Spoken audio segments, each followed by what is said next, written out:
पीले दांत वाली बहू। रंजना कभी ब्रश नहीं करती थी।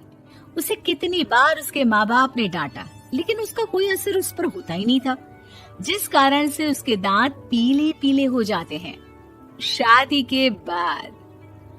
अरे बहू, वैसे तो तुझ में कोई कमी नहीं है, पर तेरे दांत इतने पीले कैसे हैं बेटा? कैसे मतलब? कोई सर्जरी थोड़ी ना कराई है। वो तो क्या नाम, मैं ब्रश नहीं करती थी तो पीले हो गए। अब क्या करूं? आप कहें तो लाल करवा लूं या फिर काले? यार ये क्या है, क्यों माँ से लड़ रही हो? लड़ रही हूँ? अरे मैं लड़ रही हूँ या ये बोल रही है कि दांत पीले हैं, पीले। अरे तपस्या थोड़ी ना की है इन्हें पीले करने के लिए। बकायदा ब्रश नहीं किया है 20 साल तक, तब जाकर। छी, कैसी बात कर रही हो? ये उस वक्त तो पीले नहीं थे जब हम लोग तुम्हें देखने आए थे। अरे तब साफ करवा लिया होगा डेंटिस्ट के पास जाकर। अब देखो कैसे पीले पीले लग रहे हैं। रंजना सास की तरफ गुस्से से देखती है। फिर शुरू हो गई पीले पीले पीले। अरे पीले तो तब भी थे जब मेरे हाथ का रसगुल्ला उड़ा उड़ा कर खा रही थी और बोल रही थी, लड़की नहीं गुणों का खजाना दे रहे भाई साहब आप। खैर, अब वो लोग करते भी तो क्या करते, पीले दांत वाली बहू पल्ले पड़ी थी तो झेलना तो था ही। एक दिन कीर्तन में रंजना गाना गा रही थी। अरे कमला बहन, माँ का द्वार है, यहाँ तो सब शुद्ध होकर आते हैं, फिर अपनी बहू को ब्रश भी नहीं करवाती तुम। दूर से पीले पीले दांत भक्ति में बाधा उत्पन्न कर रहे हैं। अरे कोई 2 साल के बच्चे थोड़ी ना लेकर आई हूँ मैं बहू बनाकर। अच्छी खासी लड़की है, अरे कैसे करवाऊं ब्रश? ये तो उसे खुद करना चाहिए ना। अब माँ बाप तो इसके जैसे तैसे निपटा दिए, ये नहीं सोचा कि सास कैसे संभालेगी। सास बहू को लेकर घर आ जाती है, लेकिन सोच लेती है कि अब इसे लेकर कहीं नहीं जाएगी। अगले रोज बहू कहती है, अरे क्या हो गया, मंदिर नहीं जाना क्या? कीर्तन का वक्त हो रहा है। मेरी मधुर वाणी से कान्हा जी जागते हैं और सोते हैं। आप तो जानती है ना उनकी भक्ति में कितना मन लगता है मेरा। वो क्या है ना, तबीयत ठीक नहीं लग रही है मेरी, आराम करूंगी मैं। तबीयत ठीक नहीं लग रही? अभी तो मिथुन के गाने पर नाच रही थी आप, और अब बोल रही है कि तबीयत ठीक नहीं लग रही। अरे भक्ति में मन लगा लो सासू माँ, ऊपर जाना है, क्या मुंह दिखाओगी आप? हाँ? सास को बहू की बात पर गुस्सा आ जाता है। मैं क्या मुंह दिखाऊंगी, इसकी चिंता तो ना कर, समझी?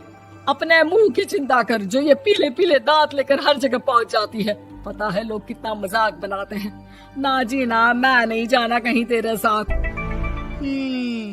तो ये बात है, कोई ना, मत जाओ, मैं अपने कमरे में ही बैठकर भक्ति कर लूंगी। ऊपर वाला दांत थोड़ी ना देखता है, मन देखता है, भावना देखता है। और अरे बस बस, तू सब कुछ दिखा, बस ये सफेद चमकदार दांत ना दिखाना किसी को, है? जा यहाँ से। बहू को सास की बात का कोई फर्क नहीं पड़ता, वो तो जैसी थी वैसी ही रह जाती है। सुबह नहाकर किचन में खाना बनाना, फिर खाना खाना, कीर्तन भजन करना और सो जाना। एक दिन, माँ जी मैं सहेली के घर जा रही हूँ, शाम को लेट आऊंगी। हाँ हाँ तो जाना, मैंने कौन सा तेरी आरती करनी है घर पर बैठकर। रंजना सहेली के घर जाती है, जहाँ वो पार्टी में जाने की तैयारी कर रही होती है। अरे शिखा, कहाँ जाने की तैयारी कर रही है? मैं गलत वक्त पर आ गई क्या? अरे नहीं यार, उल्टा सही वक्त पर आई है। मैंने ये साड़ी और ज्वेलरी निकाली है यार, शाम को इनके ऑफिस की एक पार्टी में जाना है। बताना कैसा लग रहा है ये सब? नहीं यार, इस ड्रेस के साथ तो वो वाली ज्वेलरी अच्छी लगेगी। हाँ हाँ सही बोल रही है, मैंने ध्यान ही नहीं दिया। वैसे तो हमेशा से मस्त फैशन सेंस रखती है। तो बड़ा जाती होगी ना पति के साथ पार्टी में। रंजना कुछ नहीं बोलती, बस सोचती है कि यार काश ये बात सही हो जाती, पर मैं क्यों नहीं जाती पार्टी में? क्या इन लोगों की कोई पार्टी होती नहीं होगी? रंजना घर आती है और रात में पति से सवाल करती है, एक बात बताइए, आप मुझे किसी पार्टी में क्यों नहीं ले जाते? क्या आपके यहाँ ऑफिस में पार्टी नहीं होती? पति बेचारा क्या कहता कि दांत पीले हैं तुम्हारे इसलिए। अरे कोई पार्टी होती नहीं हम लोगों के ऑफिस में, तो कहाँ से लेकर जाऊं? और मार्केट, मॉल, कहीं वीकेंड घूमना, कहीं तो। अरे यार, सारे हफ्ते में एक छुट्टी मिलती है, तो सोचता हूँ कि आराम ही कर लूं। क्यों? रंजना मन मार के रह जाती है।